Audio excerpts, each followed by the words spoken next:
much for being here. If you just joined us or you're still with us, it's still Enterprise Morning, reaching you from Enterprise Television. Let's get to our conversation for today. The ruling All Progressives Congress, APC, on Monday declared that a possible alliance between former President Olusegun Obasanjo and the 2023 People's Democratic Party, PDP, presidential flag bearer Atiku-Abubakar posed no threat to President Bola Tinubu's re-election in 2027. The National Secretary of the APC, Senator Ajibola Bashiru, while commenting on a meeting held by Obasanjo and his erstwhile deputy Atiku in Abeokuta, the Ogun State capital, on Monday, Atiku led a high-powered delegation which included former governor of Sokoto State Aminu Tambuwa, former governor of Cross River State Senator Liel Imoke, and other political stalwarts to the meeting. The delegation, which arrived at Obasanjo's Abeokuta residence located within the precinct of the Olusegun Obasanjo Presidential Library at exactly 12:37 p.m., was received by elder statesman Otumba Oyewole Fashawe. Though details of the visit could not be ascertained as of the time of this report, it was gathered that the meeting might not be unconnected with Atiku's 2027 presidential ambition. When asked whether the meeting was related to his 2027 presidential ambition, Atiku said, and I quote, "I am here on a courtesy call. I am not here to talk politics," end of quote. We'll still have Emeka Madunagu. Thank you so very much for being here. Thank you very much. All right, let's have this conversation. Of course, things are no longer the way they should be with the APC, obviously. The cracks are there. For close to 2 years now, they've not had meetings, like it was stated in their constitution that every quarter the APC should meet together and have deliberate on issues, but they've not had that. And the reason is because lots of pundits have said Bola Tinubu has taken over the party and running a soul-man business there, which the PDP, I want to believe, want to take advantage of. So do you think this alliance might be the opportunity that the PDP has always dreamt and desired for a very long time? Well, you expect that. Thank you so much. The one problem in Nigerian politics is the ruling party usually has this, I don't care attitude, this kind of confidence, that, well, we're in charge, so we don't really need to do much. We don't need to hold meetings, we don't need to hold a convention, because even their current executive is not elected. They need to have an elective convention to put a national chairman and other executive members in place. But and what do you think has stopped them from doing that? And that is it. Now, that overconfidence that they don't care. They don't. What's the big deal? They can always do that overnight. In fact, just go in an affirmation. Those in support say I. That's all. So, and that is a big threat to democracy, to representative democracy. Because what it means is that like you said in your prologue, just a party held on stage by one man, President Bola Tinubu, who claims to be a Democrat, but is actually more of, a dictator, more of somebody who wants to always impose his will on every issue. And that is not the way to run democracy. That's not the way to say you represent the people, because you're actually imposing your will on the people. And you cannot ride the people. That is where the problem is. So now what you see is that APC, instead of trying to show the way, what they do is that they now react to things that other parties are doing. Some people gather together. The other day, Kwankwaso and former governor of Kano State, Rabiu Musa Kwankwaso, and former governor of Osun State, Ralph Aregbesola, they met. And then APC came and said their threat, their alliance, their meeting is no threat. Did they invite you to the meeting? Is it that people cannot meet again? But the problem is also the media. Nigerian media, we enjoy, speculations, we enjoy sensationalism. We just get caught in the moment. And once that moment evaporates, we go and look for food to eat. Which is good for the polity, if you look at it. When you engage too much in sensationalism, we are supposed to be agenda setters. The media should set agenda. The agenda right now is not about who is meeting and who is not meeting. That's not important. What is important is the fact that PDP APC are running with, undemocratic structures. That should bother anybody. What should bother us is that as INEC been carrying out his programs, as he told the people, has INEC, what has INEC done in terms of getting them to go to carry out, ward, local government, state, congresses and a national convention? What has he done? And these are the things. But we sensationalize, people meet, it's because of 2027. What is it? That Obasanjo and Atiku meet. So is it that they shouldn't meet? To me, I feel the media is just looking for sound bites and not actual material with which to feed the people. Yes, Emeka, you might be right. The media is actually focusing on sound bite, but out of those sound bites might actually, give us a larger picture, because what is being done here, it might be sensational, but it's more like forensic digging into the crux of the matter, the remote. What do you think could be the reason? Because of course we all understand and we know over the years, the issue, the rift between Atiku-Abubakar and Obasanjo has been there for decades. And for these two noble men to meet for whatever reasons they have met, the only thing Nigerian media, of course, should be looking at is the possibility of Atiku hoping that Obasanjo would look towards his own way to support him for 2027. So what if they met? What if they met because they want to set up a company? No, I don't know. Or what if? No. Let me give you possibilities now. What if Atiku's son, one of his sons, wants to marry one of Obasanjo's daughters or granddaughter, and he went to say, Oga, my son or my grandson wants to marry your granddaughter. I mean, is it impossible? Because the media couldn't even get the reason why they met. So for me, I think all these speculations are just flying in the air. Yes, it should be expected. Anywhere politicians gather, it's about this or about that. But for me, what is paramount is that the country is not moving. Nothing is working in this country. That is the issue. Nothing is working in this country. The government came in, deliberately created inflation. We forget that when Tinubu said subsidy is gone, it actually pushed inflation very high. Pushed prices very high. And it was deliberate.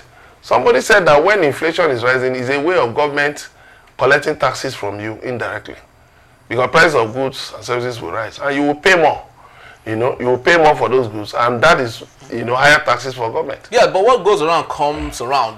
Dave Umahi has come to say the reason most projects cannot be completed or cannot even start is because of inflation. So they are collecting taxes, but at the same time, they're shooting themselves in the foot. But are they not collecting their salaries? They are collecting their allowances. Umahi still moves around with his convoy and with his agbada now and his red cap. He still moves around. Umahi will always eat breakfast, lunch, dinner. You see Wike holding live broadcasts. Is it on TV? Is it free? These things are paid for. The thing is that Nigerian politicians are a set of people who prioritize their personal welfare. Let inflation be 100%. They don't care. As long as the treasury remains at their beck and call, as long as the treasury remains under their control, they don't care. The key issues, the media should actually focus on the key issues. Look at inflation. Look at the exchange rate. Tinubu made the exchange rate at 750. Today, the exchange rate is hovering between 1,640 and 1,007. Is that how we're going to continue? Petrol now is hanging around 1,000. Price of gasoline. Then look at transportation. It's so expensive.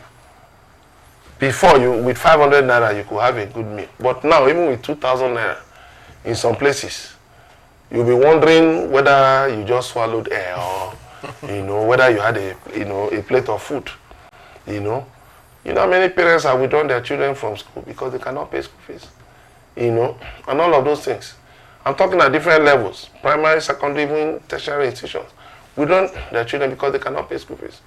Emeka, do you think we possibly would have an upset? I know you are not a soothsayer, But let's take a look at what we have noticed or observed from other countries. Ghana is a very classical example here. The ruling party thought that they could, of course, have their way like they thought they would. But of course, the opposition came and took over the seat. Do we see a repeat of such in 2027 if you take a look at what's happening? When you bring me to that conversation, that's where I would now like to talk. Now look, the media is complicit in the problems of this country. How? The media will tell you that the opposition parties are crumbling. There was a day I saw once, and I challenged, I said, is APC not in crisis? Tell me how many states. Show me one state where APC is not in a crisis. Show me one. In all the 36 states, APC is in a crisis. Serious crisis. That's why they've not held congresses. That's why they've not held congresses. In Lagos, APC is divided. Let them call a congress today. Maybe the whole congress is like three different venues. One for the governor, one for that set of people, one for Obasa. I didn't call anybody's name anyway. So what I'm telling you is that, is it in Ogun State? Go on. Is it in Edo State? Is it in Ondo State? Where? Name it. Just call one state. Where, and tell me one state where APC is together. Nowhere. The same thing with PDP. The same thing with Labour Party. The same thing with, name it, NNPP. Why? Majority of Nigerian politicians are just out for power, just to grab power. And which was what Peter Obi was telling them at the recent meeting. He said that if our, if our meetings are just about grabbing power in 2027, responding to your question directly, then we're just wasting time. Because we need electoral reforms. We need electoral reforms, or else we'll continue to go to the tribunal, and then the law will say the burden of proof rests on the petitioner to prove it. Somebody organized talks and stole ballot boxes. You are asking me, the petition, to prove that somebody organized talks to snatch ballot boxes. That should not be the case. That should not be the case. Somebody compromises electoral officers, gives them bribes. And then right there, you see what happened in the Edo State Government Tribunal in Abuja. The only witness that the governor called admitted that there was overvoting in the election. And you are saying that you've now had different interpretations by APC. It's possible for overvoting, but INEC must have cancelled it. But INEC didn't present any witness. So how come the deputy governor of Edo State didn't see that also came out to say that, INEC did his job? Is he an official of INEC? Is he speaking for INEC? So we need institutional reforms. The IREF and the beavers, they are not yet in the constitution. So there is, for now, no definite legal basis for, instituting for using the IREF and beavers in elections. So which means the possibility of the ruling party taking advantage of these flaws is very high. That is what we're talking about. So when these people are meeting, I hope they are meeting, with the objective of talking to the National Assembly to do something about electoral reforms. Because it's very important. This year now, INEC is asking for 126 billion naira, to be allocated to it. To do what? In a non-election year. The only major election this year is the Anambra State Government election on November 8th. We are still in February. And INEC is asking for 126 billion. To do what? To do what? Remember that in 2023, the USAID, U.S. Agency for International Development, gave INEC, was it $48 million? What did they do with the money? So when you look at all of this, and not talk of money INEC received from different places, what did they do with the money? INEC is now saying that 126 billion, much of it is, will go on salaries. Salaries? How can salaries take much of 126 billion? So what we are talking about is that there must be reforms. If the APC is saying that their meeting doesn't bother, that it won't hinder Tinubu's re-election, has Tinubu told them he's going to run for a second term? It's an assumption that he will run for second term. Now, the other assumption is this, that those people are meeting because of Atiku's presidential ambition. It's an assumption. It's not grounded in fact.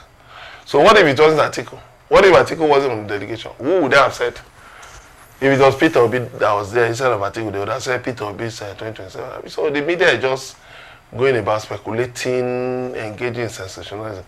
What the media should be doing is putting it to them. These are the issues militating against free, fair, and credible elections. What do you intend to do about them? What do you intend to do to nudge the National Assembly to get things right? You know, to carry electoral reforms. That's what the media should be doing. Well, of course, I am in the media, and if I may... I'm in the media as well. Yes, exactly, because sometimes when you take a look at, you know, the trouble doing this job, most times when you submit FOIs, you know, freedom of information, you know, request, they are denied. So when most of those are denied, the media have no reasons, you know, but to... you know, do speculation and do all other sorts of find a way to make up some of those stories. But if you look at what is happening currently in Nigeria, do you think it's ever possible to have the opposition galvanize themselves, just like it was done against Goodluck Ebele Jonathan? Do you see that in the offing? Well, anything is possible, because if you remember in 2014 there was this campaign, anyone but Jonathan. So we may get to the point of anyone but Tinubu, ABJ, ABT, anyone but Tinubu. And now, what we're just looking at is just putting people in office. We're not looking at, you know, what are the things that make successive governments to fail? Why are people more interested in just looting and looting and looting? You know, why are the people not really getting... you know, getting that lease of life that should be due to them with all the resources we have, with all the money that's available to us? Those are the things that should, you know, that should occupy our minds as journalists. Now, if we submit FOI requests and they don't agree, then do a statistical, build-up. From where? No, For instance, INEC is asking for 126 billion. Take the budget, previous budgets of INEC, break it down, and look at, based on what INEC says they've done, how can you benchmark it against all the money that's been given to them all these years? There are things you can do with big data. You can also investigate, do investigation, do a lot of things. There are a lot of things you can actually get if you set your mind to do it. But what do we have today? The media is just interested in speculation. And yet, nothing is getting done. Very true. Of course, as the fourth realm of the state, it is our responsibility to digest some of these complex matters. Sometimes they might seem very ambiguous and difficult to understand, because, of course, those we work with, the sources we get information from, are a little bit complicated. You know, they do one thing today, they do another thing tomorrow. The person you see on Friday is different from the person you meet on Monday. So it's a whole big issue. But of course, we'll keep doing our best, but most importantly, pray that Nigeria would be a good place where everyone would be happy for. But most importantly, we would find leaders that understand the intense beauty of leadership, not absentee leadership that we've seen over the years. That's what our prayers and our hope are. Thank you so very much, Emeka. Thank you very much. We really do appreciate you. All right, people, that's just about the time we have for today. Love to say thank you to you. Wherever it is you've streamed, you've watched from around the world, we'd love to say thank you. We would never take you for granted, but please do well to visit us. You can always find us at enterprisetvnews.com. You may equally like, comment, and follow us on all our social media platforms at Enterprise TV7. I am Henry Igwe. Thank you so very much once more. I'll see you. Bye-bye.